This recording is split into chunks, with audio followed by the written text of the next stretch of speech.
Hey everyone, welcome back to the Life and Language podcast channel. I'm Ben. I have to say, I spent way too long this morning looking at jewelry websites for absolutely no good reason, so I'm blaming today's episode for that. But honestly, it led me to a question I think is really fascinating and one that most people have never really stopped to ask. When someone proposes marriage, why do they give a diamond ring? Like, where did that even come from? Is it ancient tradition? Is it romantic custom? Or is something else going on entirely? Today, we're diving into the surprisingly modern story behind engagement rings, and trust me, the answer might genuinely surprise you. But first, a question to get you thinking. Ready? Here it is. Diamond engagement rings became popular in most Western countries, mainly because of A. A law passed in the United States in the 1930s requiring a gift before marriage. B. A highly successful advertising campaign launched by a diamond company in the late 1940s. Or C. A tradition started by European royal families in the 1800s that spread around the world. So is it A, B, or C? Have a think. I'm going to guess C. Honestly, it just feels like the kind of thing that started with royalty and trickled down. But let's actually find out together. So let's go back to the beginning. For most of human history, engagement rings were not really a thing. In ancient Rome, there were simple iron rings exchanged as a sign of a legal agreement, basically, a contract. And yes, some wealthy European families in the medieval period did give rings as part of marriage negotiations. But diamonds? Widespread romantic diamond rings? That's a very, very recent idea. And the key word here is recent, because what we think of as a timeless tradition is actually younger than your grandparents. So how did a piece of jewelry become so deeply embedded in the idea of love and commitment? Well, the answer is marketing. Specifically, one of the most effective marketing campaigns in history. The company behind it was De Beers, a diamond mining corporation that, by the early 20th century, controlled the vast majority of the world's diamond supply. Now, there's a word I want to highlight here: monopoly. A monopoly is when one company controls so much of a market that it essentially sets the rules for everyone. De Beers had a diamond monopoly. The problem was, by the late 1930s, diamond sales were falling. The Great Depression had hit. People didn't have money, and diamonds felt like a luxury, something unnecessary and extravagant. Extravagant means spending far more than is needed, going over the top. Diamonds were seen as extravagant, and that wasn't a good thing during hard economic times. So De Beers hired an advertising agency called NWAR, and together they built a campaign around a simple but brilliant idea.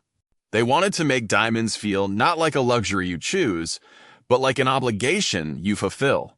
And that word obligation is important. An obligation is something you feel you must do, a duty. They wanted men to feel that not giving a diamond ring meant they weren't serious, weren't committed, didn't really love their partner. The campaign also needed to deal with the fact that diamonds don't really have practical value. You can't use them, eat them, or resell them easily. So they pushed the idea that a diamond is forever, that it symbolizes eternal, unending love. And from this, in 1947, came the slogan, "A diamond is forever." Perhaps the most successful advertising slogan ever written. I asked a few people what they think about all this. Here's what they told me. First person said, "When my partner proposed, I just assumed a diamond ring was what you did. He never questioned it. Now I feel like I was part of a script someone else wrote." Second person said, "Honestly, I don't care where the tradition came from. It means something to us, and that's what matters. Traditions always start somewhere."